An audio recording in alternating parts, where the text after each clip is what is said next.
Okay, we're live. I got a voice. The red light's on. Numbers are clacking away. The view meter's pegging the into the red.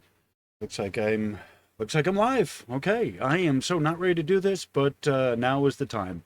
The It's coming close to the time that I gotta break the studio down, and so that means I get to finish this. This is the last video in the second part of this, and I'm gonna end with a bang.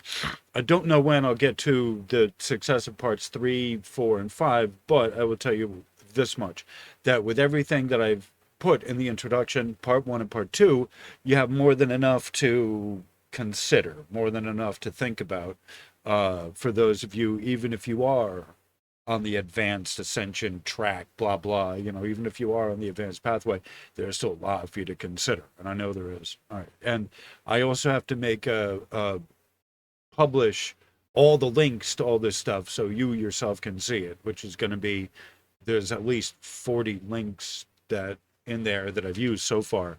So there's I got to do that. I got to correlate those and everything. So, all right. So on that cheery note, this is Schumann Resonances with Verde. I'm your host, Verde Arbusto. Thank you for being here. If you're new, welcome. Please remember to like, share, comment, and subscribe.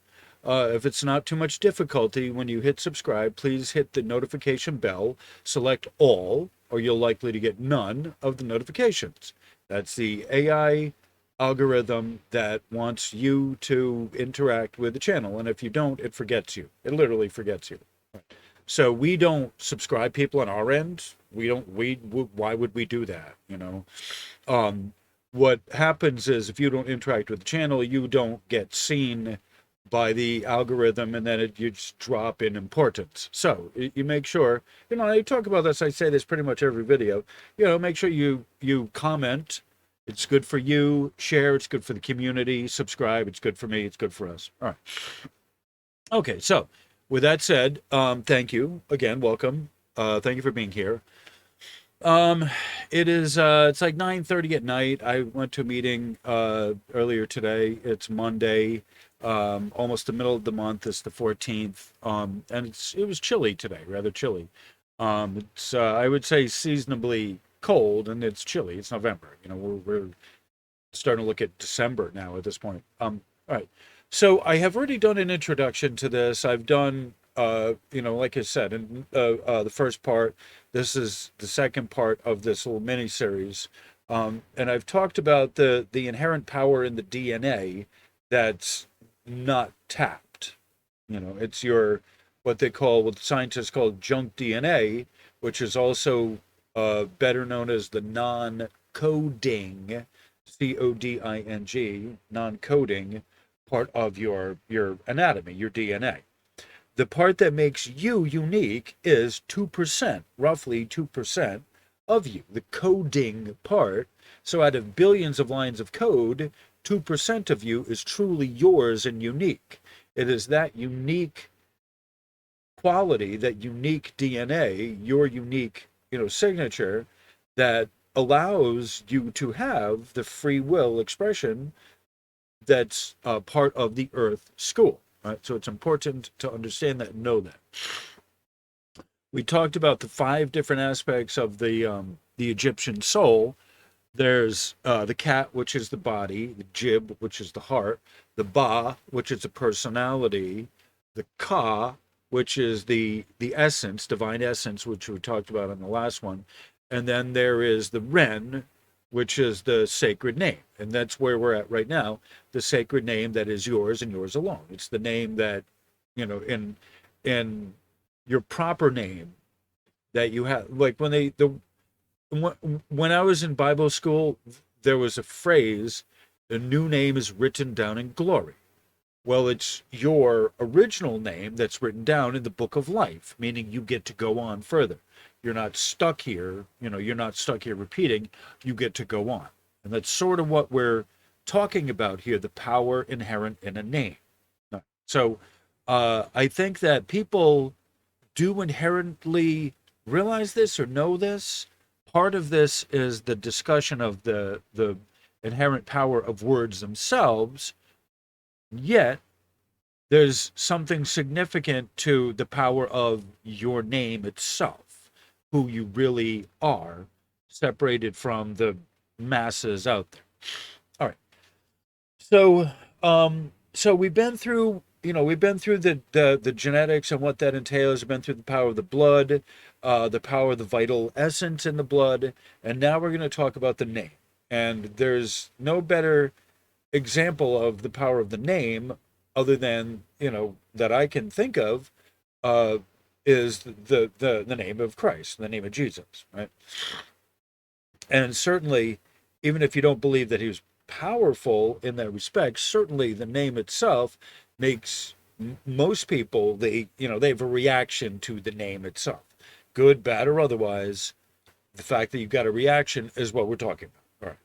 So, I'm going to play 606. I'm going to play some music, about 10 minutes of music, to allow everyone to get into the room. Okay. And then after that, I'm going to start into the message. I've already given an introduction on everything, so I don't need to talk more.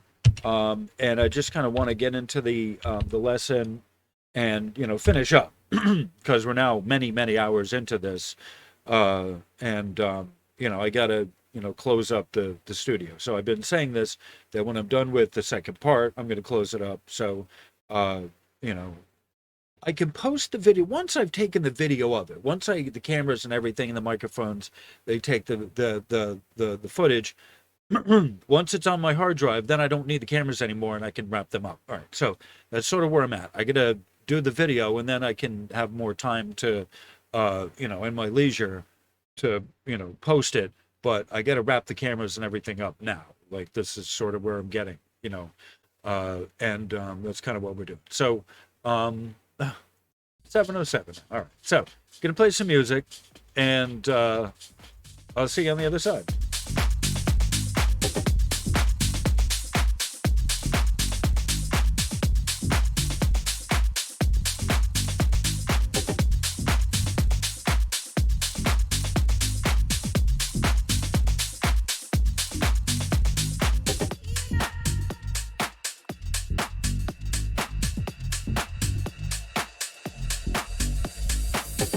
In the beginning there was Jack, and Jack had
Okay, there we are.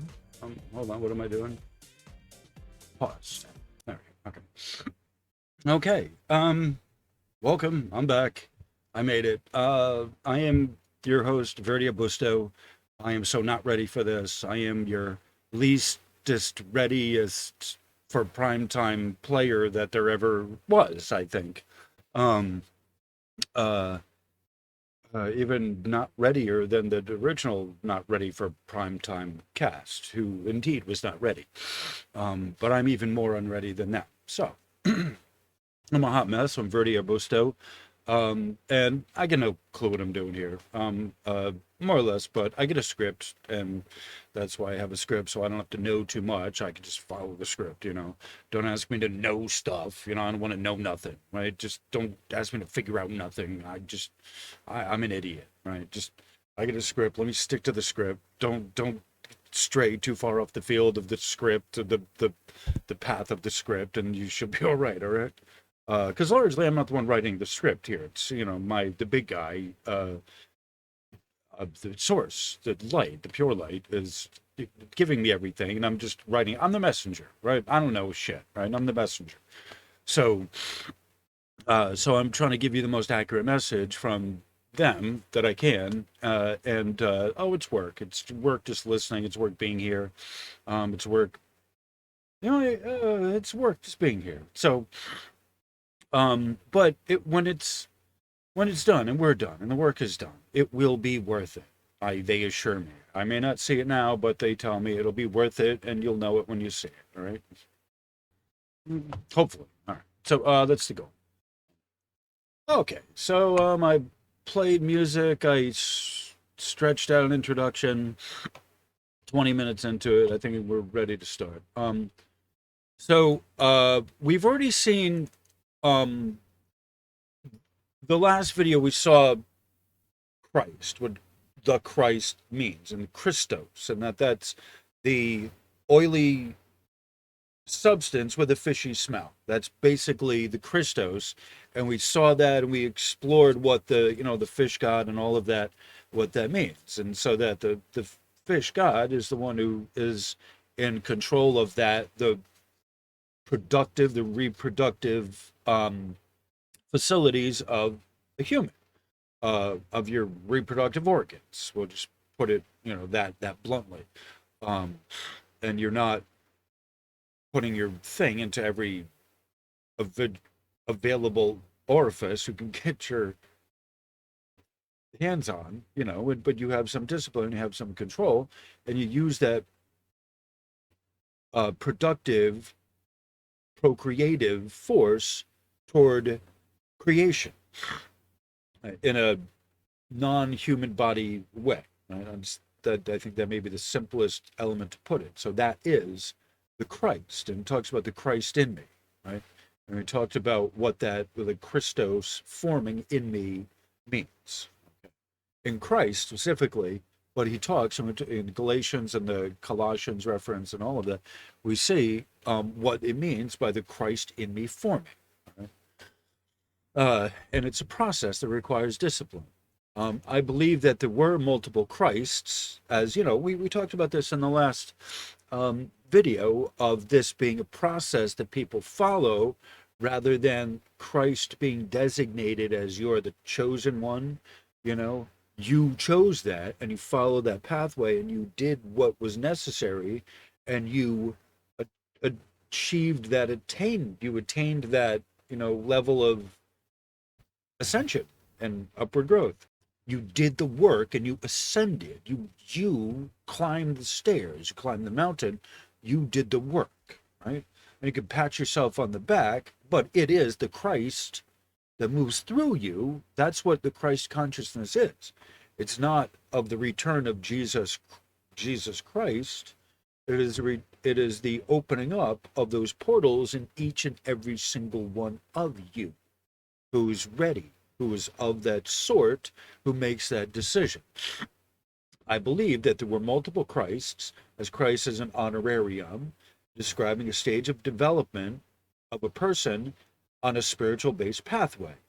It's of you and your divine birthright as a human to the ascension of the opening of the potential genetic. So we talked about this. The ascension, as far as that goes, is the potential opening of the genetics that have been otherwise uh, disconnected, right? But it's not something that's happening automatically. It's very much a decision, a conscious decision, and it is uh, a process that must be made. Must It's a process that must be followed, and a decision that must be made. Sorry, wrong one.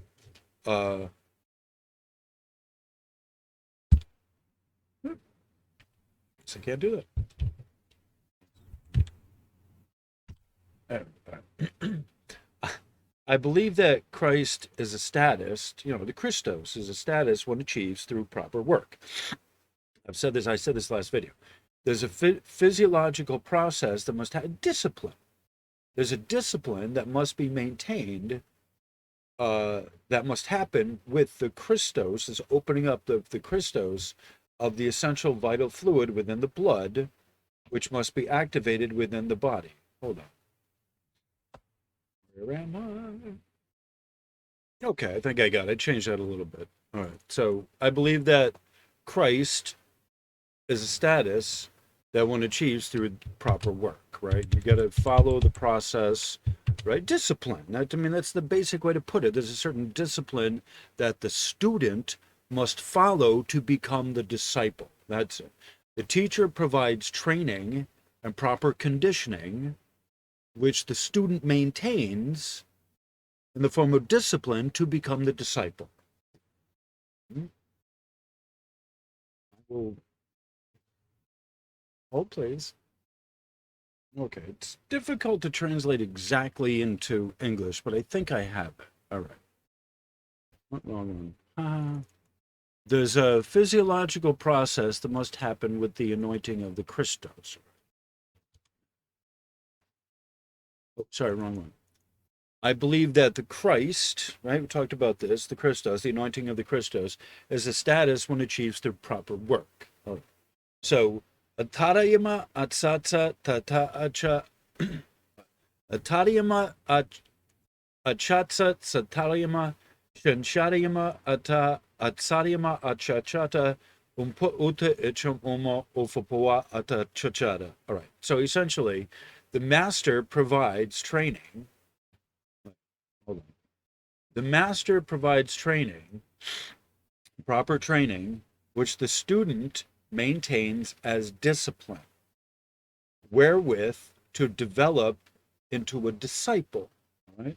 So, by the student maintaining the discipline of the teaching, of the conditioning, it's what teaching is in a lot of cases, is conditioning, just over and over and over and over. And eventually muscle memory, you get it, and it restores the memories in your back brain. All right, put it that way. So, by proper, conditioning, by going over the steps over and over and over, you release the memories from the back brain, and it becomes not just a teaching, not just a conditioning, but it becomes a discipline. It becomes a way of life, and therein you are a disciple because you are maintaining the discipline. That's what disciple essentially means. You're maintaining the discipline. All right. So that's what's really important, and that's what it is that makes the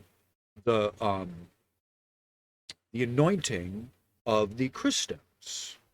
Okay, which is what, as I say, the Christ, Jesus the Christ, he had the anointing of that oil, the oily substance that smells like fish. Right? That's the anointing of the Krystos. There's a physiological process that must happen with the anointing of the Krystos, of the essential vital fluid circulating within the blood, which must be activated intentionally, consciously, not happening automatically due to the intensity spikes of the Schumann resonance graph, right? So the Schumann spiking is, first off, not what you think it is. Secondly, not helping you with ascension of any sort. And thirdly, is not automatically doing anything for you. Okay? It's important to understand that, know that.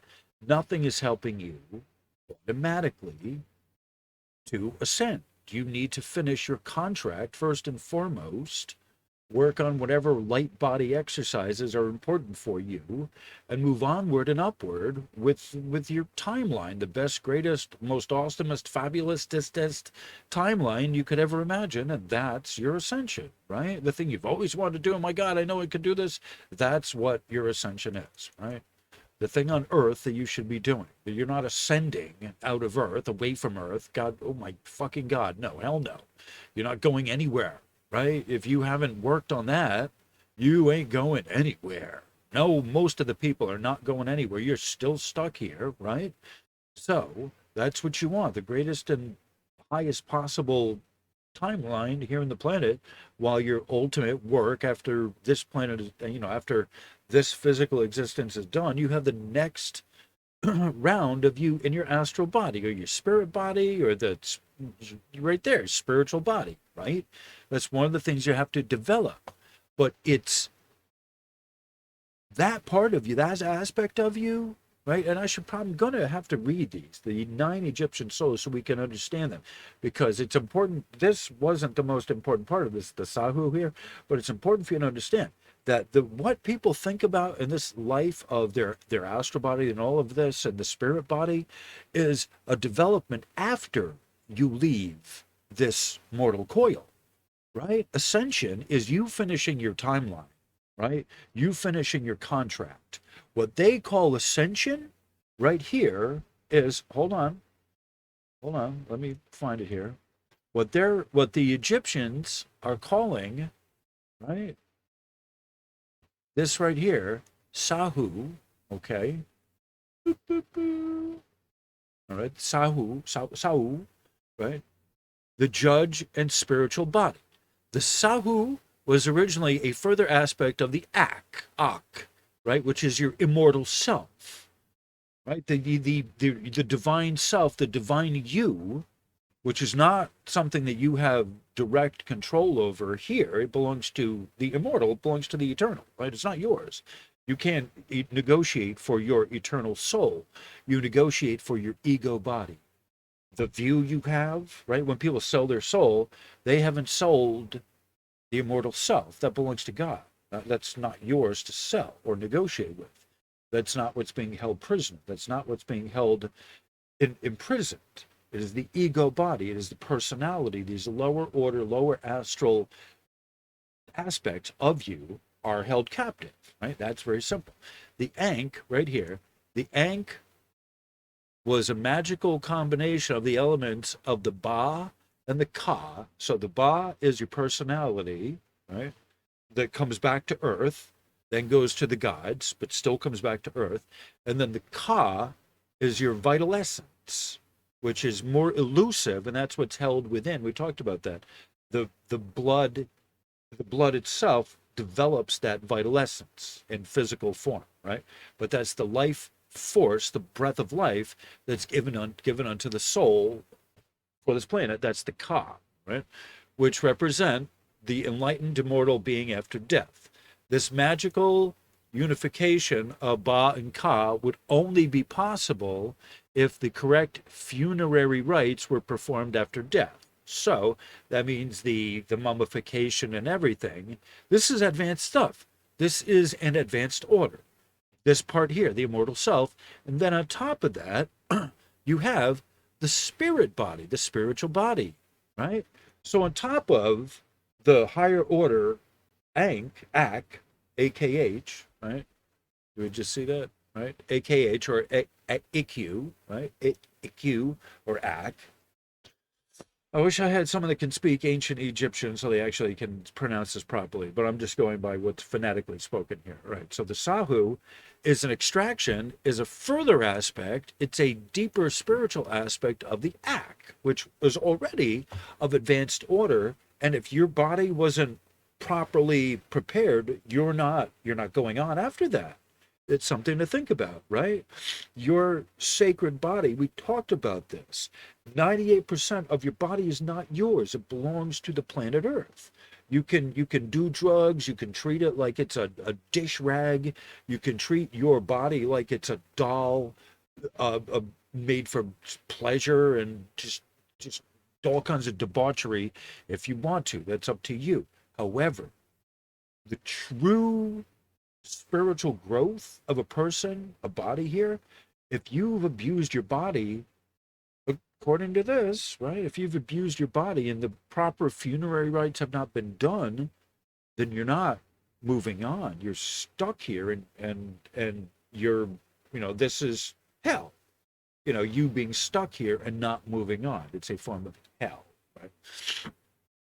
And so the further, so that's the higher order stuff there, and on top of that, the spiritual body, what people believe that, here now commonly in this whole ascension thing, that spirit body that people believe, this right here is what, if they, they just float along with the Schumann resonances, that this is going to be developed automatically in them, the spirit body, and they, right, and yet, you see this, right? I'm accepting this as a fact, a greater fact of the spiritually advanced culture, right? Than greater fact than the reasonings and ramblings of modern psychologists, modern physiologists, modern metaphysicians, modern religionists, and all of that. Totally all lost their way, right? But these guys knew what they were talking about back in the golden age. This was all in the golden age of humanity, right? Back then. So they're talking about the spiritual body is a distillation. I've used that word. A rarefication of the spiritual essence of the act, which is the combination of the ba and the ka, your divine personality and your vital essence creates the act, and from that is extracted a rarefied, more pure form that is a greater you that you have even less control over, that is the spiritual body, right? So that doesn't get developed, and it tells you here. As soon as the soul had been deemed worthy of entering the afterlife, the Sahu would separate from all other forms of the soul.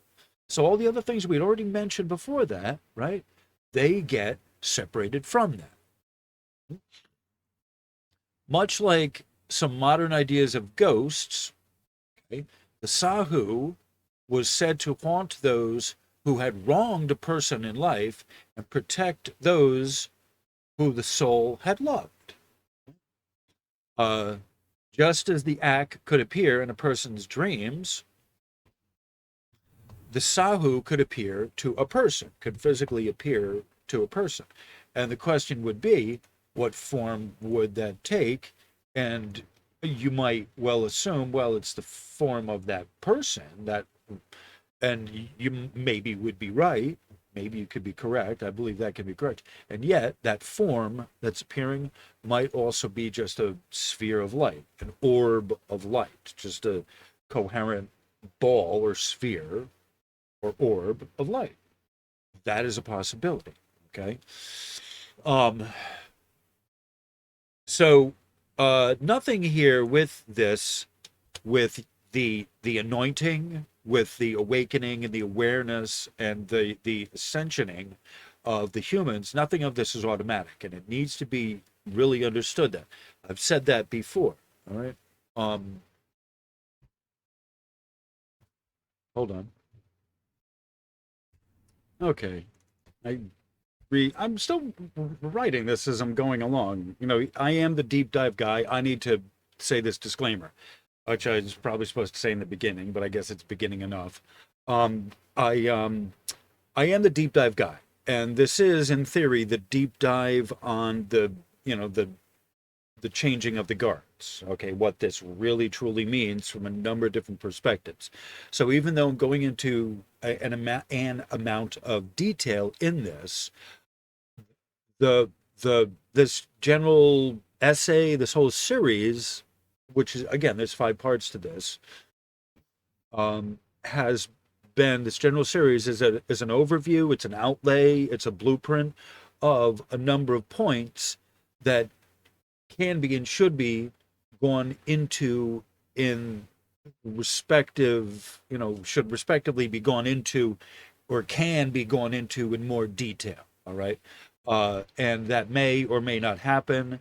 I'm, good writing is, later on in this series, I'm depending on the information I've already gone into now, and I develop this stuff as I'm going through. And I'm talking, I guess the subtext,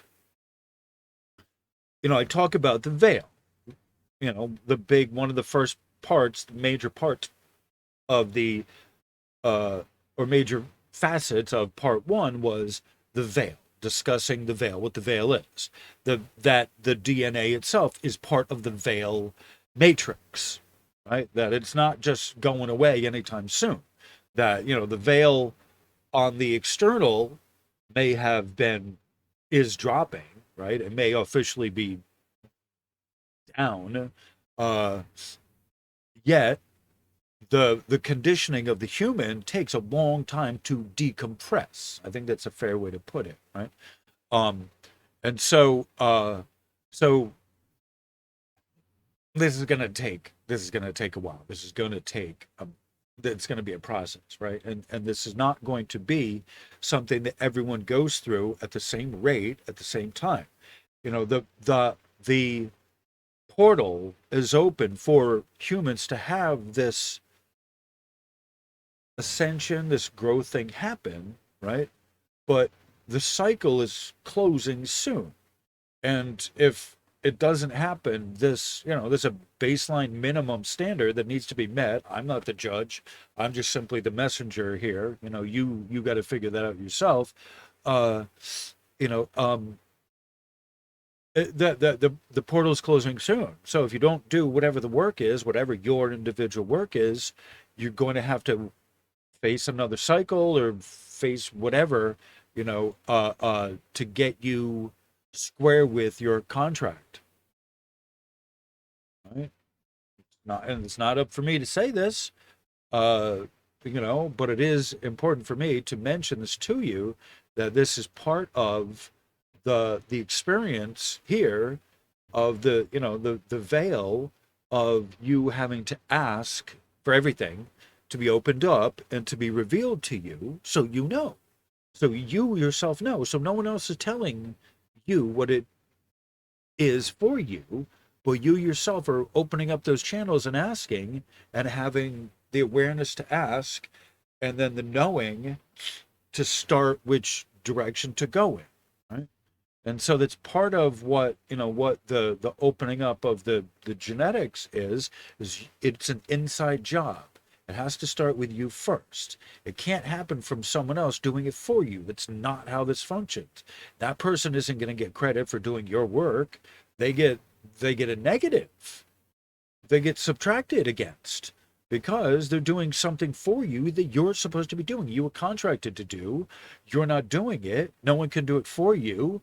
You can't move ahead. And someone trying to do it for you is going to get punished, because they can't do that. They can't do your work for you. And you can't even give it to them to do unless you're going to pay. And then even then still, it's not what this is about. You can't pay someone to do your spiritual work, your spiritual work, your higher growth, emotional growth work. And I equate spiritual and emotional balance to be one and the same, right? And here's why.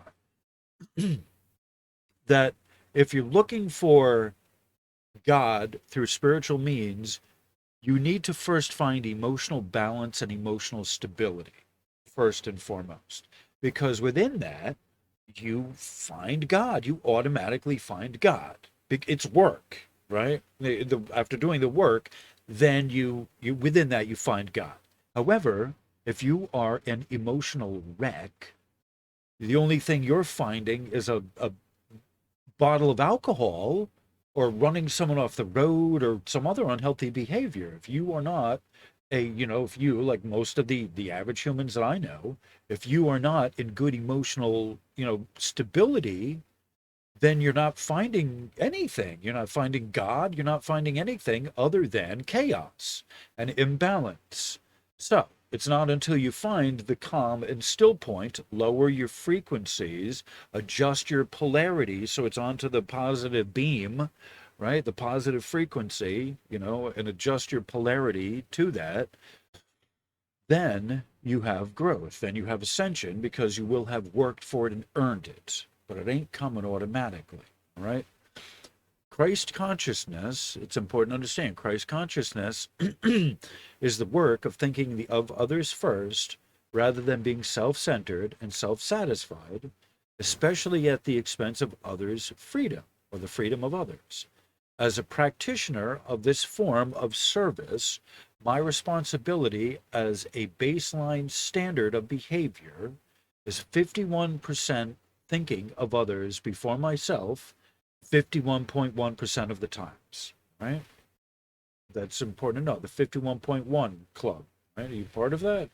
You even if you get 51%, right? Maybe not get the 0.1, but the 51%, even if you get 50%, you're still doing pretty good. But your baseline standard is 51%. You want to do a little bit extra. That's a little bit extra, right? Doesn't have to be much. There's a low standard for humans, but the 51% is there to just, not just yours, but you think of the other person first, the other person before you. Okay. So I think that makes sense. I think that that catches some. Oh wow. I still need a little haircut. I think that kind of catches us up. I don't think I have anything dangling around that needs to be reconnected. We are close enough to the 45-minute the union break time, smoke time, and the union break. It's a 8-minute break, right? And so that way it's, at 45, it's half of the time, roughly half of the time left. You get 15 minutes left. So it's roughly half of the time between there and the hour, right? Just a time for you to kind of catch your breath. If you're working, extended hours, you need to, just kind of be able to get off the machine for a little bit. I got to go to the bathroom, right? Some point within an hour, you got to go to the bathroom. So you just, at the 45-minute mark, schedule, a few minutes, at least 5 minutes. I think by law, and a lot of, here in the Western, you need to have, for each hour, you need to have, I think it's 5-minute minimum, 5-minute break. I think 10 minutes in some places. The therapeutic hour is 50 minutes. So, and most college classes they're 55 minutes, some are 50 minutes, the ones that aren't an hour and a half or whatever. But even then you have a break. A lot of times there's a break in the middle, right? So got to have a time to be able to go to the bathroom and get your coffee, fill your frop pipe or whatever you got. So, all right. So at 45:45, I'm going to fire this pig up, and we're going to go for a ride on a break. All right. So, and this is the 23rd. I've actually played this mix recently. I'm playing it again for your edification and enjoyment. And so, thank you for being here.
Rolling 8 days a week.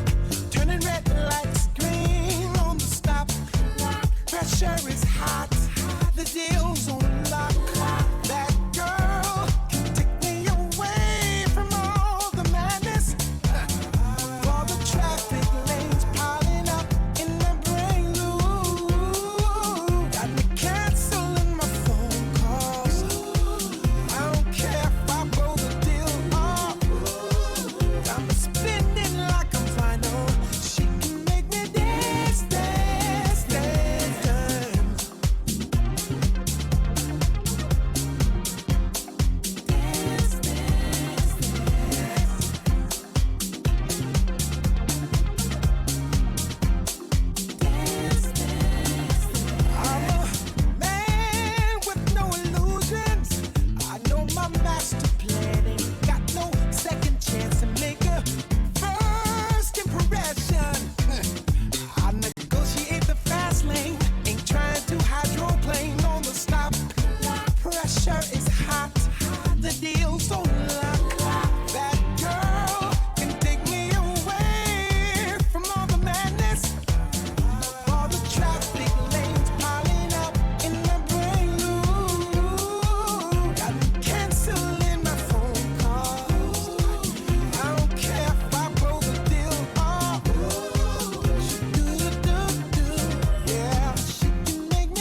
Yeah, this is a this bag. Yeah, this is a good mix. I think so. That's what I'm doing.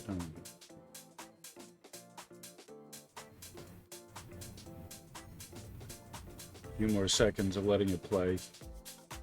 53:53 was the time, so. Yeah. And you know what? I'm gonna nudge it back a minute. All right, yep, we're live. Numbers clacking away. Red light is on. Instead of the pause is a yellow, sideways equal sign. Um, the twin towers. But the recording is a red dot. So, and the numbers, got to look at the numbers moving too. If it's paused, the numbers aren't moving. Um, so I want to, before I get into here, before I get into this, I want to say something. Just let me kind of take a step back of something I was talking about earlier, like last video. This is probably a good review. I even took my glasses off to let you know I'm serious and how absolutely genuinely, truly serious and genuine I am about this, so you can look right in the eyes and see that this is absolutely the truth here. But people were talking, as I understand it, as people have been talking about this ascension thing and the spirit body, right? It is easier for a camel to go through the eye of a needle than people to actually grow spiritually here in the manner that they believe they are in this ascension thing automatically through the Schumann resonances and in whatever other means, through positive, just thinking positive, don't think of anything negative, or whatever the weird bullshit rituals they have and sayings they have that keep them from having to actually understand that they got work to do and that there's clearing and all of this kind of stuff of in their life, right? And I've said that it is almost like, or it will be essentially the death portal, like going through the death portal of people to grow spiritually as they should be, as they believe they are in this ascension. And this is here exactly what this is sort of explaining it in a different way, and it's a different uh, you know view on what I was saying earlier. That in order, I myself have died a few times. I've gone through the death portal, right? I know what it's like over there. I don't fear it, right? I don't fear it. I kind of welcome it. Like I'm willing to play along that it's horrible for me to die, but tongue in cheek, uh yeah, it's awful. Oh my God, that'd be so fucking horrible if I died. Oh, that's the worst thing in the world if I died. Oh my God, it's awful if I died. Oh, that would be so fucking horrible if I went over to the other side. That's the worst thing in the world I can think of. Everyone that I've ever known is over there, right? I mean, what the fuck do you need me here for, right? I'm trying to have a good attitude about living. I'm fine about going to the other side. I'm absolutely 100% fine with my attitude about death. I am, however, having a little bit of trouble in my attitude about living. I would just say that. Right? It's possible that being born under a Saturn retrograde has something to do with that, right? The Chiron. Oh my God, in my chart I have Aries and Aries. I have Saturn retrograde and a Chiron retrograde, and I have a North mode in right there in the top, right there on the fucking top, Um, and everything else is on the bottom of it, right? Those two, Saturn in retrograde, Chiron in retrograde, the wounded healer in retrograde. How do you even, it's like two negatives, or what? How do you even figure that one out, right? But they work together. They're in the same house. They work together. It's not just one or the other. This is off the mark of here. This stuff here. This is a little lesson in astrology and reading your chart. That when you have a couple different, rulers in a house, there's a symbiosis that happens. So both of them give up their individual attributes in order to work together as a team. So they come up with their best attribute, and whatever the fashion it is, Saturn in retrograde, Chiron in retrograde, of course, right? Balanced off by the North mode, and underneath is the South mode, right? Which is the North mode acts like a Jupiter in your chart, and the South mode acts like Saturn. It's a proxy, like it's a proxy of that, right? It's the best way to put it. So, the top of my chart, anchoring the top of my chart, I have, basically a Jupiter with Saturn retrograde, like grandpa, great grandpa, great grandma. And then at the bottom of the chart, anchoring down there where I am, is the South node, which has Jupiter in Virgo, right? With Pluto and Mars in Virgo, right? They're all together in Virgo. And my sun has Uranus as well as, the sun, right? And then, since I'm already going into this, Scorpio has Neptune, Mercury, and Venus, right? So they're all hanging out there. So that's what gives me the power to dream, to visit people in the dream world, to be a dreamer, a dream walker, right? Anyway, that's probably way more than anyone should know, but that's to the 10 of you who, this is my birthday present, right? So here's a more birthday present from vulnerability, astrological, zoological vulnerability from me. Oh, you know something about me, all right. So, and my moon is in Aquarius, 78% waning, I think, in Aquarius, right? Where else should your Aquarius be, right? 70% waning, and I think it's like right in the middle of it, like 15 degrees or some shit in the middle of right smack in the middle of Aquarius, so anyway, on that cheery note, and I think Leo is my ascendant, if I remember correctly. Anyway, that may, I'll have to look at my chart. That one, don't quote me on that one. So anyway, all right. So, like I was saying, so just back to, let me just, back to the, the sidetrack, the original sidetrack I was on, before I got sidetracked. The development of the spirit body is advanced work that requires, like it's basically saying, coming back here after going through the death portal and working on that. You need to have been accepted in the afterlife in order for that to have happened, right?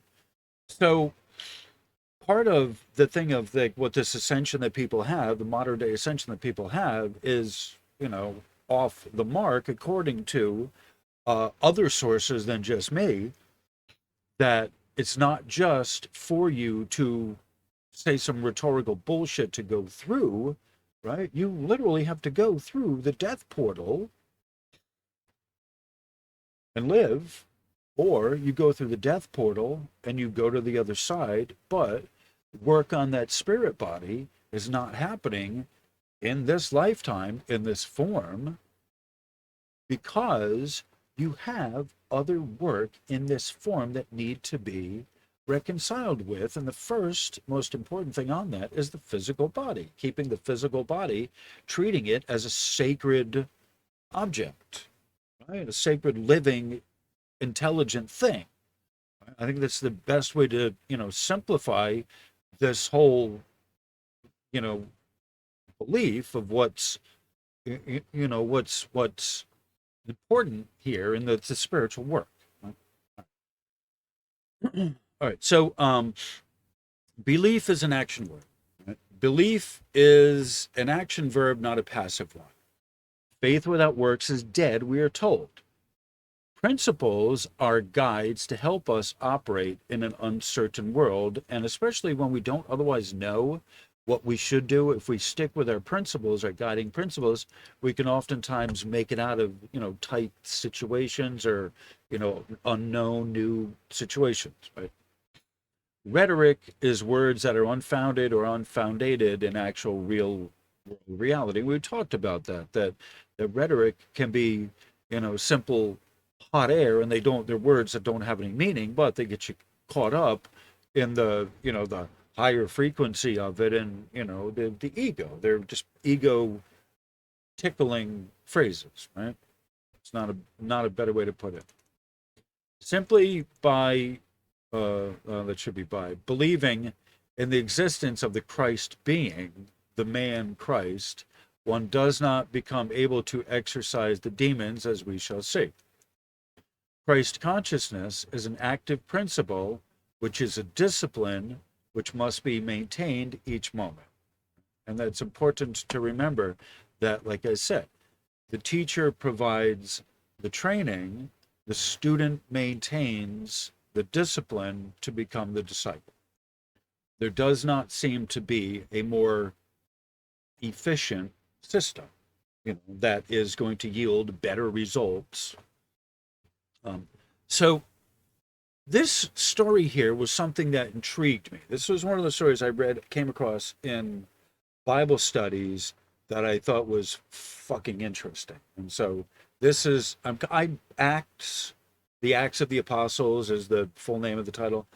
Acts is one of those chapters that's fascinated me when I was reading the Bible, because it's these miracles, supernatural things that they did that they learned from Jesus, right? The miracles, right? So that's part of, and some miracles that others have tried and didn't work, right? So this is kind of this experiment here that these guys tried that failed, right? I'll just put it that way. And anyone that knows me knows I love engineering marvel disasters, right? Engineering marvels, but engineering marvel disasters and engineering fails, right? Crane fails, one of my favorite all-time fails.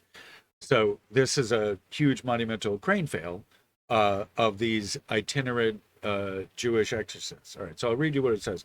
Because when I read this in the Bible, this was fascinating. And I've always been interested in, exorcists. When they talk about in the Bible about exorcisms, right? Exorcists, they existed that back then, and there's any number of things in there, and people being used as hosting angels and demons, and this all jives with my personal experience, real life experience. All right.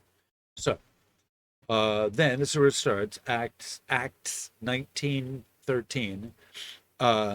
Then some of the itinerant Jewish exorcists took it upon themselves to call the name of the Lord Jesus over those who had evil spirits, saying, "We exorcise you." Oh, and that's spelled wrong. "We exorcise you by the Jesus whom Paul preaches."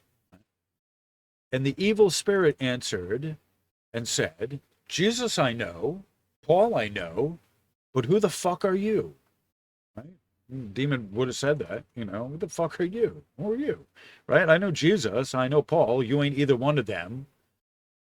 And the man in whom the evil spirit was leapt on them and overcame them and prevailed against them, so that they fled out of the house naked and wounded. Right? And this was known to all the Jews and Greeks also dwelling at Ephesus, and fear fell upon them, and the name of Jesus Christ was magnified. Right? So, the name, what's in the name? And so this is a really good question to ask. This is what we're, what this discussion is. This is what we're talking about. What's in a name? Okay. I think I get everything laid out. All right. So once again, I'm still kind of writing this, and the script that I have here gets posted online. So this is the educational material, and when I'm done here, I have the original version, which I posted before I do these videos, most times I post them, and so you can see them a lot of times before I actually, you can read them a lot of times before, if you go to the description, the links that are there, this is the format I try and do. I post that online, the script online, the first original version of it. You have those links in the description, so you can go to that, right? But then when I'm done with the script here and all the Aronmix information, everything, and I've edited it and reconfigured it, then that gets posted again under the name YouTube version, usually, or some YouTube something, rather, just so you know, it's the name of the video itself. So it's, so it's the YouTube version. And that I make available on Patreon, but available to the public for free, right? So you don't have to pay. Usually it's the procedure. I've been doing this as my procedure now, that I posted free. So you can go to Patreon and read all of it. You don't have to be a paying member. Just have to sign up for a Patreon account, right? I think that's fair enough. You don't have to pay anything, but you do have to become a member, and hopefully you will become a member, because I have other stuff for free. There's enough stuff over there for free that even if you don't become a member, you don't even give me $1, right? You can become a member for $1, for God's sakes, $1 a month, right? So even if you don't become a member, just the fact that you are on Patreon, I don't know how much anything else has for the public, but I have stuff for the public, and there's plenty enough stuff there for the public that even if you don't subscribe for $1, there's more stuff than you can read and understand for the rest of your life over there that's just public, just free, just for you signing up. I can't make it any more fair than that, for God's sakes. There's a bunch of stuff that's free. Anything I do, all of my videos, all the scripts, they're all on Patreon. Most of them are on the website, most of them are on the WordPress, but these specifically are on the Patreon because I want it to be, I appreciate the support from Patreon. Thank you. Susan, I think. Oh, I'm sorry. Susan was one of my first patrons. She's not, I don't think she's a sub now, but Liz London, like, she just became a huge, big time Patreon supporter, and I really appreciate that. So the Patreon people help keep me going when there's just it's that time when there's, I don't have work. Oh man, Patreon came through. Thanks, right? At the first, around the 5th of the month, I see the Patreon, right? So it's like, you guys help me so fucking much. So even, right, I want it to be for the public at large, but it's for Patreon, for you guys, for thank you, right? So even just for, you signing up for an account, which doesn't cost anything. I'll just say that, it costs you something when you want to support people, but it doesn't cost you anything just to open an account. As far as I know, doesn't just open an account, it doesn't cost anything. Right. So anyway, thank you to Patreon.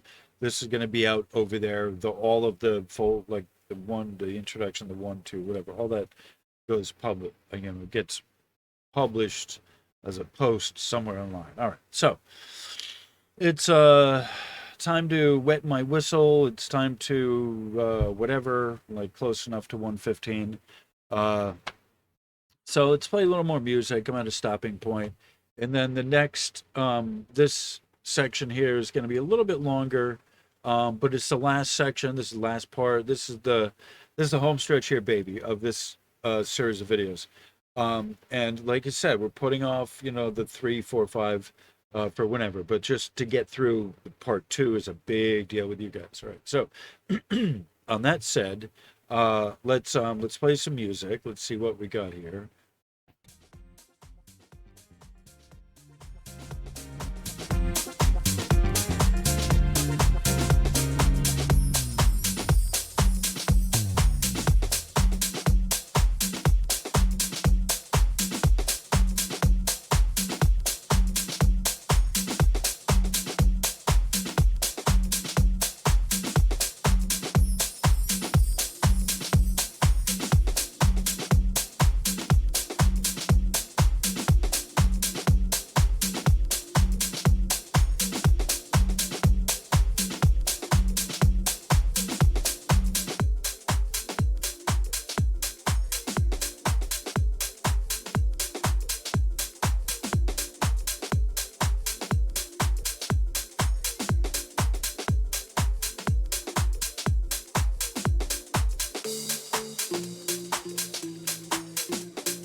This is a good mix.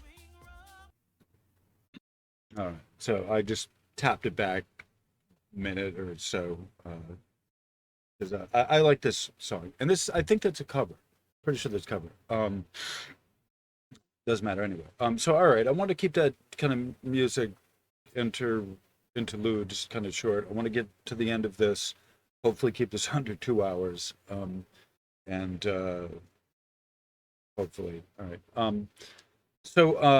Again, thank you for being here. I appreciate everyone who stuck through this. I know a lot of you really, really appreciate this. You like seeing my smiling face and hearing wonderful sound of my voice. And I do have a good voice, that comes from practicing. And once again, I've always, some kids dream of being a fireman, some the president, some baseball. Need DJ, like, and amongst other things, but I've been a DJ, and for college radio, and this is much better than being a DJ. I couldn't read any of this stuff. I couldn't do anything. I couldn't play the Aronmix. I couldn't do any of this stuff if I was an official real DJ. Having my own channel, I get to do what I want, and I get to play what I want, and I get to present what I want to you guys, and I give you the best, most honest, genuine interpretation of the stuff that I can. So, let's, so we're talking about the sacred name. All right. So, as a recap, I think, if I can, I've been talking about the birthright, the the sacred gifts, the birthright of the humans. It's inherent within the DNA that's being subterfuge or something. I'm not sure what the right word is, uh, and it's under attack. People are under attack, and it's for a reason why they don't know. And it's not because humans are so shitty and crappy, but quite the opposite. That human genetics and DNA is quite valuable, worth quite a lot. But if they get the humans believing, oh, it's nothing and it's junk, then they can take as many of you, and it doesn't matter, right? Humans are just junk. And meanwhile, the human genetic code is one of the most sought after and traded thing in all the rest of the galactic. They have to come way out here to the outskirts of no man's land to get the human genetic material of this place that's been conditioned specifically in this place, that is different from human genetic material that's been raised in a different environment. It's important to understand that the connection of the human race and the human species and where we're going and our whole timeline and all of that, and the way we've been and the way we're conditioned and the way we treat each other and all of that, the negative direction we just sort of plunge into, creates a certain type of conditioning here that is just not able to be had elsewhere.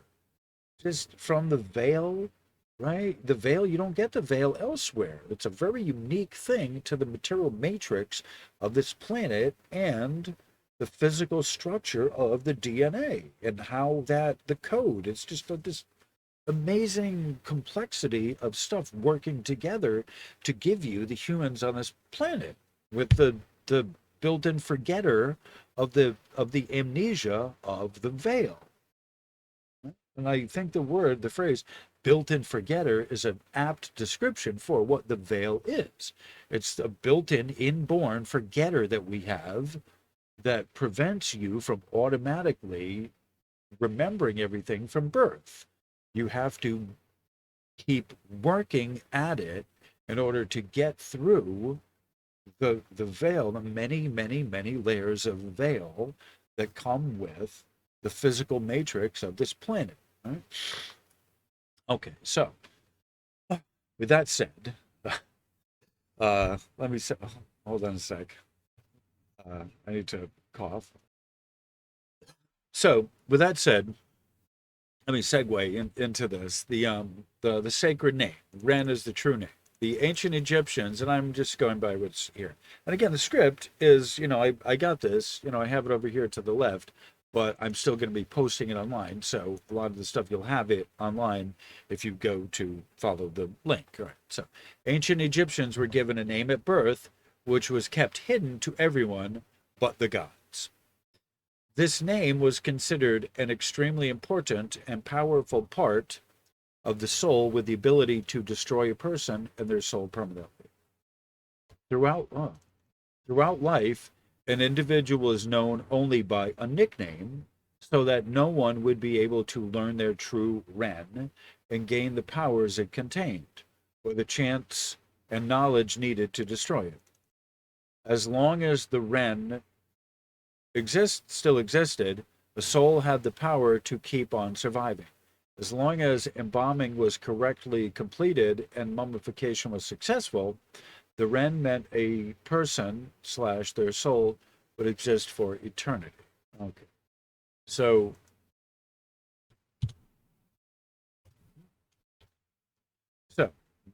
the name itself, your real name, your name written down in glory, the name which cannot be uttered, is the sacred name, and that is that which is known only to the gods, right? And once someone knows that name, they have power over you. And I think it's important to mention at this point that once again, I've had a more than just passing interest in stories in the Bible about exorcists, demons, demonic possession, casting out of demons, how they go about doing that, all of this.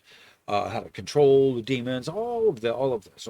Or you think you can control the kind of bargains and negotiations people would make with demons and negative evil spirits to get their help, and then the cost that comes with that when you've got to pay back, the work. Like, sure, we'll help you. Absolutely, sign right here. We'll be right on this. So, so it's important to mention that in more than one occasion, it talks about the casting out of a demon that won't go because you don't know its name, right? And it's important to understand this, that of what's in a name, of why it is important to know both the names of the negative entities, but more so with the positive entities, because you want to call them by name and ask them for help. But you have, on a spiritual level, you have power over those things if you know their identification, if you know their name, if you know where they're from, if you know, if you can get them to tell you, what do they call that? I'm trying to think of the word. It's not provoke, but you compel them to tell the name, which is almost impossible because they know once you have the name. Sometimes they give up the name willingly if they're that strong and that powerful that it will invoke fear and terror in you if it is that strong and that well known. That the name itself, which is more to the point of what we're talking about here, that it can be that strong of an entity that its name will invoke terror and fear into you. That is why you don't want to go on spiritual, tripping the light fantastic, spiritual thrill seeking, because you may very well find an entity there that is much stronger than you that will ensnare you. It knows your name very well.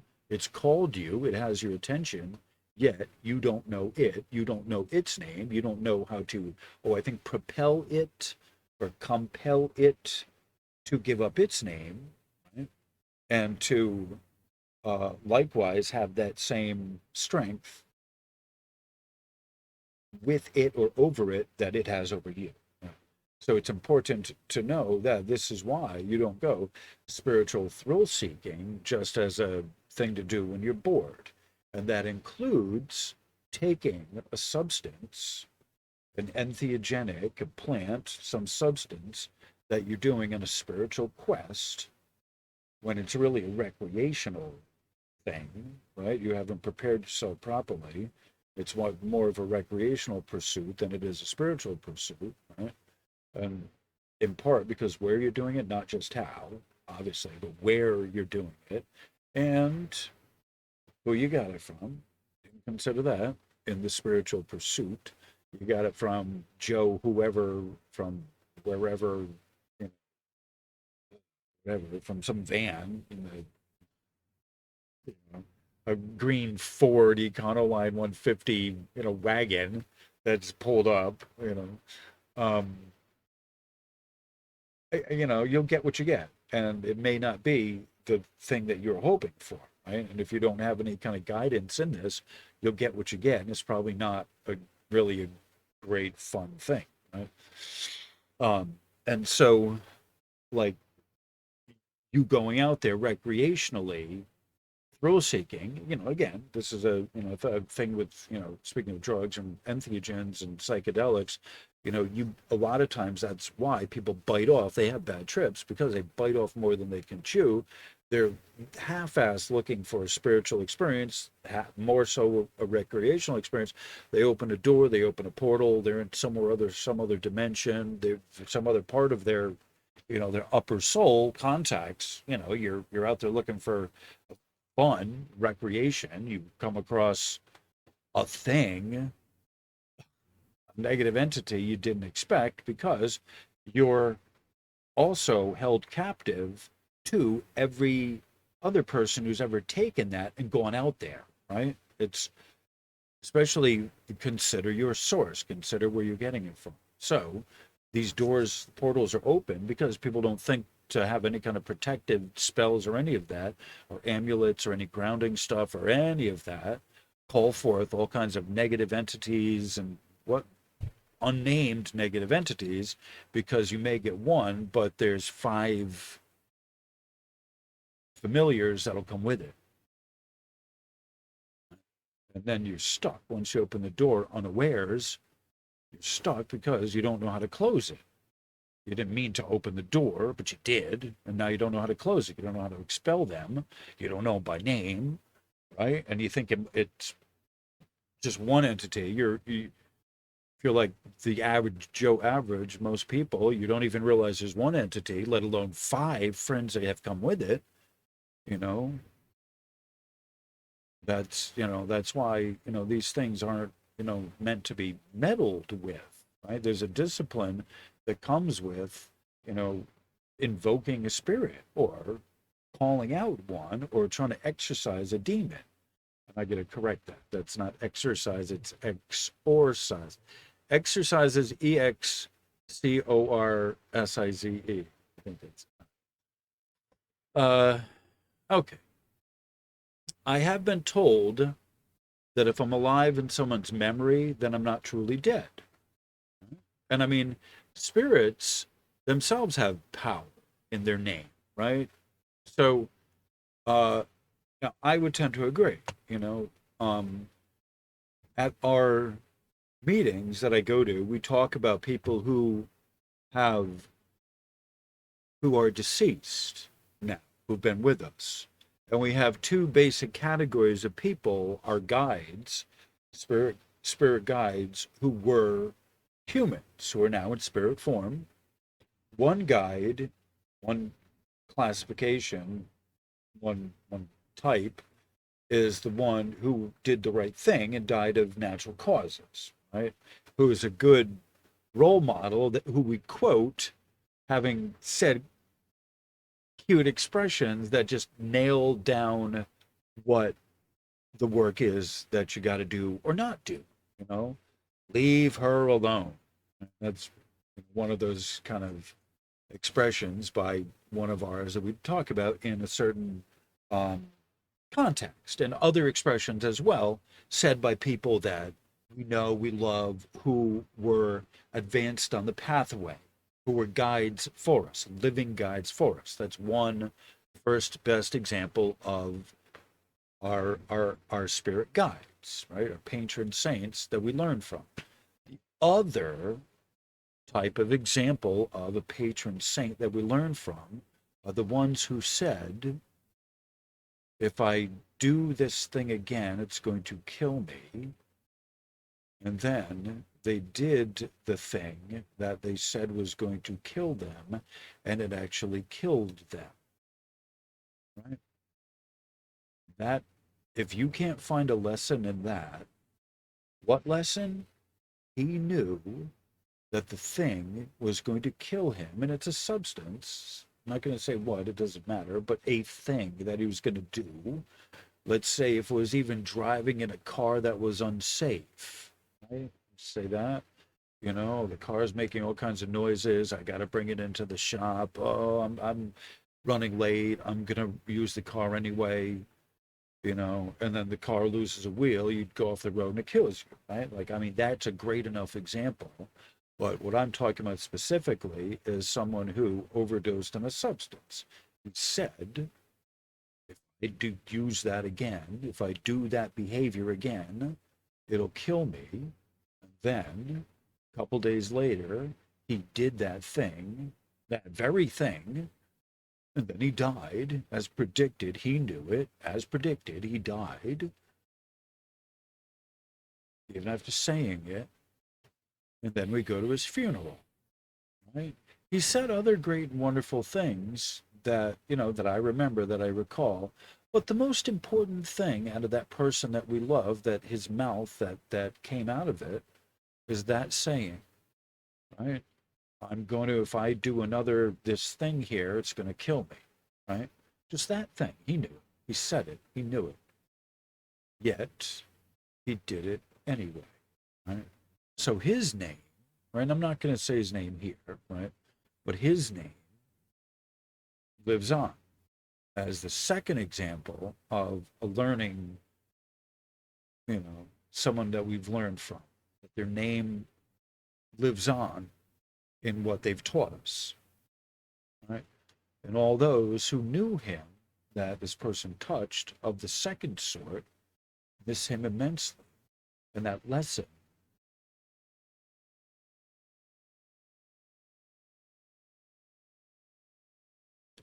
that lesson becomes very poignant. He knew, and he didn't follow his own advice. That is the highest order of thinking that you can have. Right? I know it'll kill me, and yet I just don't care. Right? There's a disconnect there between your thinking and your actions. I humbly submit to you, personally speaking, you cannot think your way into better actions. You can only act your way into better thinking. Right? A lot of things in this planet don't work only in one direction, and that's one of those things. You can only act your way into better thinking. The thinking is the victim of all of this, or it's and dragged behind the experiences here, and the brain tries to rationalize and figure out everything that's happening here. It's stuck because there aren't ways for the brain to healthily, functionally process what's happening down here. In most cases, with the humans, right? This they're just lost, right?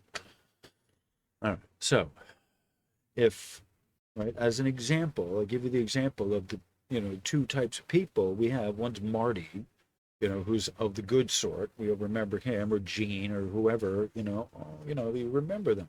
I never even met Marty. I haven't met Gene, right? But I have stories of them, and I have things that they shared that their followers, their sponsees heard and recalled and remember and say that so and so used to say this, and this is how I apply it in my life. Okay. I would also humbly submit to you that this is the power of the personality as well. Of it, how do I say this? This has the power of the personality of it has the potential to be that power. Or, oh, that should be or. Okay. Like I said, I'm kind of, even though this has been, channeled, whatever, so I got this all, in one shot and plop. I'm still going through all of this, piece by piece. I'm still writing this and still moving everything around to a good order, and hopefully I can get the blueprint all set out and then kind of work the details in it. But this is a lot of writing for a lot of writing, right? All right, so I would humbly submit to you that this is the power of personality, the Ba, right? Or it has the potential to be that power, right? They're interlaced somewhere. The personality powers the name itself, right? I can't imagine the name has a greater power than the personality, which is the name which is hidden has more power than the personality, which is an active. I mean, I don't know. I'm not the expert, but, I would tend to think that, the name is something that gets powered from, these things are interrelated, and it's like nothing moves forward if the cat isn't in the right place. So these things are interlocking. Right? So it's not just one clear aspect. They're interlocking, and they're like a they're an intricate mix, balance, or something where they're interlocking. I don't know how to better put it, right? So, I, my interpretation, how I understand it, that personality has it's a mobile motive force that goes from the body to the heaven and back, whereas the name is hidden. It's not supposed to be used, not supposed to be exercised. It is a potential. It's in waiting. It's in lie. You're not actively using that name. It's not an active principle. It's a passive pole, if you will, right? It's not in the light. It's not shown. It's not public, right? Just if you can understand this, the two principles, one's an active, one's a passive, both at work here, right? So that potential of the personality is what I'm saying here, for the purposes of this discussion, the power of the personality is what gives that Ren, the life behind it, right? If you will, it's in part. It plays in the Ba and the Ka. They both the life, the personality, and the vital force, the vital force. If you've ever met someone who lights up a room when they come in it, like that's a good example of the power of personality. It carries forth after the dissolution of the body, which is the kat, Khat, or the ademu, which I refer to the ademu as the clay body. The word ademu literally means red, ruddy clay, and that's the description, as you can see here, right? Right here, the red, ruddy quality of the skin of these individuals. See that? That is the ademu. The official first original human, Adam, was named after the clay, the red ruddy clay that they used back when the Sumerians, whoever the engineers were, to create humans. The clay body is the ademu, and again, it's the red ruddy clay of the skin here. You see, that's a perfect example, right? That's why I call it the ademu. Perfect example. Perfect. That is it. That's it right there. Like, you see that red ruddy? That's it. The clay, that's called the ademu. That you or I, of our free will, made the decision that we were above and beyond, that when we acted where and when no one else would, or maybe where no one else could, but we happened to be there, and we did that act of our own free will because it just needed to be done, we didn't ask to get paid for it, we just did it, right? Acted simply for the fact that it needed to be done. These are things, these actions carry on after we're gone, right? People remember that. about the time that you took out of your day to help them out when no one else did, right? They still will talk about that all their life, right? And there can be things so noteworthy we've done that people just won't ever, they can't ever forget that, right? They just, every time they see us, they just have a soft spot in their heart for us. I have to say, I have been of that sort where I have done things for people that they remember, and they always remember, and they'll talk about. And the flowers, the plants downtown, the little garden I was growing, that got ripped up, everyone knew I was upset. I would be upset, and they're absolutely right. And then come to find out they're going to replant some garden space in there, and they told me, and now I'm happy again and everything. But it's, that is remembered by everyone, and they look forward to it. And people come up to me in the spring, oh, we're going to have sunflowers this year. Like, it's, it's a personality. It is its own life that goes before me, right? And that's what is remembered. That's what's carried on. That's the power behind your work and your word and your personality that carries on after you're born. It's not your ego, right? But it's the things that you did that people remember and they talk about, that you thought of them before you saw, right? How we thought of others and the time we had to make these decisions, how did we act, right? When you had the choice to make a decision, a choice to do something, how'd you act? How did you follow through on your promises? Or did you, right? Did your words match the deeds? What skeletons did they find as they were cleaning out your closet, right? What, like I've talked about this in one of the other videos. My father passed on, this is his hat. I've done a lot of estate clearings with my dad, right? Estate sales, estate clearings. At the end of someone's life, they pass on, right? In their closet, what did we find? What do you find when you clean out someone's house? Like and I've done enough to have found some stuff from a couple of these people that like told a story of their life and who they were and what they did, and maybe it's not something that they are too proud of after knowing other people saw it. They didn't destroy that thing that they should have, right? This is something happens, and and there's a metaphorical kind of connotation with this. The accounting, when we talk about the accounting, that you having to give a accounting for what you did with your free will, your choices. How did you act in your choices, right? So in the grand accounting, when it all comes revealed, and we all gotta look at each one. Everyone did. It's boring ass shit. Like, it's the infinite run of soap operas of people's lives that come under review by all of us and source and whatever. When it's time for that, how did you use your free will? What did you do? Right? Did you help others, or just did you help yourself? Right? Part of this obviously goes toward the idea of the final clearing and accountability for society.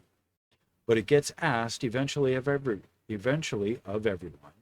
how did you use your free will on this planet where you have a lot of it that's given, and truly free will, because you start with a blank slate and you can make it up as you go along, right? That's one of the most wonderful and terrifying things of this planet. When you were acting under the veil and you could choose anything, did you ask for help from God, right? Or did you just insist you could do it all yourself and you got what you got, right? Or you got, or your guides, or any of that, right? It's open. The way to both is open to people equally, right? There's just two different paths you can follow. To me, one is better than the other, but that's just to me personally, right? There are plenty enough folks who believe that we don't have any free will, that everything's already predetermined, and that there's people who hold that this is all meaningless and pointless, and that's fine, right? You have that choice to believe that and hold that view, and you can look around, and if you are selective, you'll see things that square up with that view, and you can believe it's all pointless and meaningless here, and none of this matters, and that we don't have free will, and blah, blah, blah, blah, blah, right? You can hold it. God sits back and watches, right? He just observes, right? God is more observer here, right? But if you ask, the door is open. You'll be provided for by asking. But that's the trade-off. I mean, it seems easy, but the belief that there's something supernatural there to help, or something beyond your sight that's conscious that's there to help, that's a way different animal for humans to believe in. Just believing itself and acting on that as a active principle. Faith and works, uh faith without works is dead, right? So to put that forth as an active principle that in itself is a miracle, right? Nigh unto death shall the humans get that. However, it's possible, it's there, right? So my response to this is, it does not take much organized meaning to dispel the notion that it's all meaningless, right? It doesn't take much meaning for it to no longer be meaningless. Simply for you not seeing the bigger picture does not mean there is not a strange attractor working behind the scenes, right? And this is a term having to do with chaos theory. A strange attractor is essentially, where you have a chaos that over time reveals a pattern, right? The chaotic, and when it's mapped out, like the flight of bees, for example, that they map out the flight of bees and give you this graph, however they do this, I don't know how they do that, each moving bee, they have a camera, right? A certain type of camera that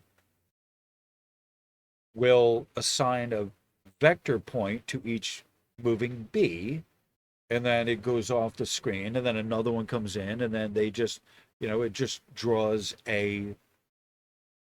the picture that comes out of that is that it's these kind of swoops and patterns start developing in the flight of bees, the seemingly random flight of bees.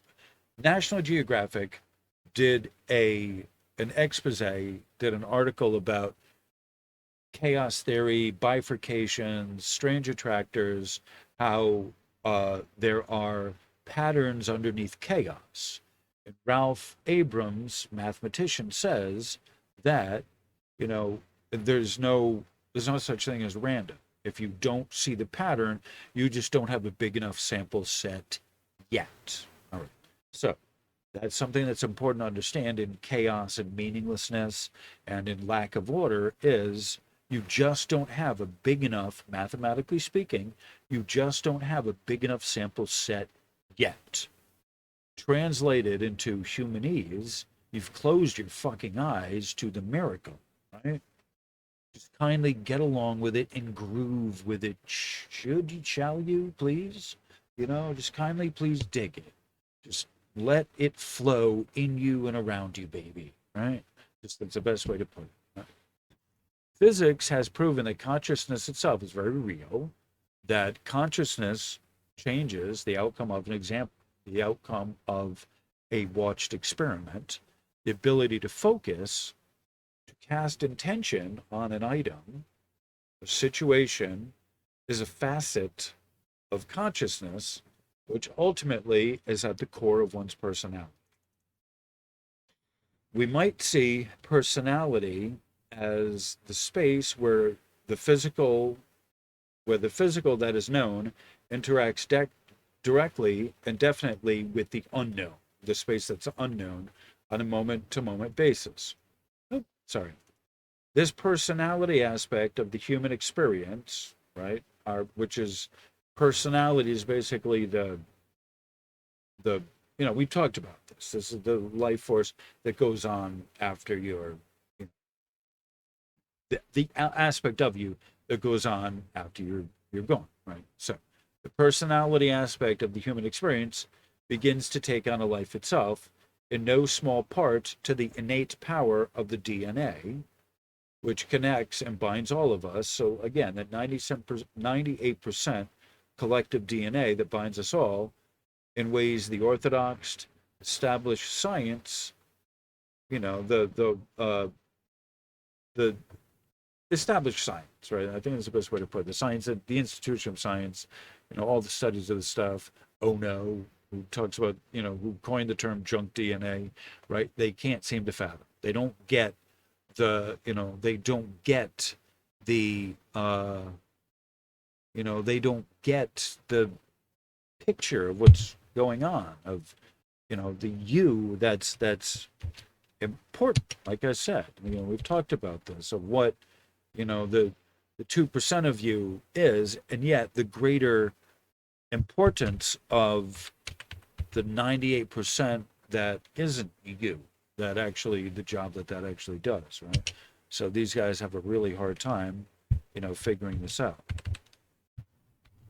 So 155.05, close enough. Let's so I'm just gonna play this right up to 2 hours and be done. It's 11:46, right? So 5 minutes, it'll be close enough to midnight, and I'm going to go downtown, grab my shower, and then I'm gonna come back and sleep. So on that cheery note, You can reach me by railway. You can reach me by trailway. You can reach me on an airplane. You can reach me with your mind. Yeah. You can reach me by caravan. Cross the desert like an Arab man. I don't care how you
Have a good rest of your night, everyone. Namaste.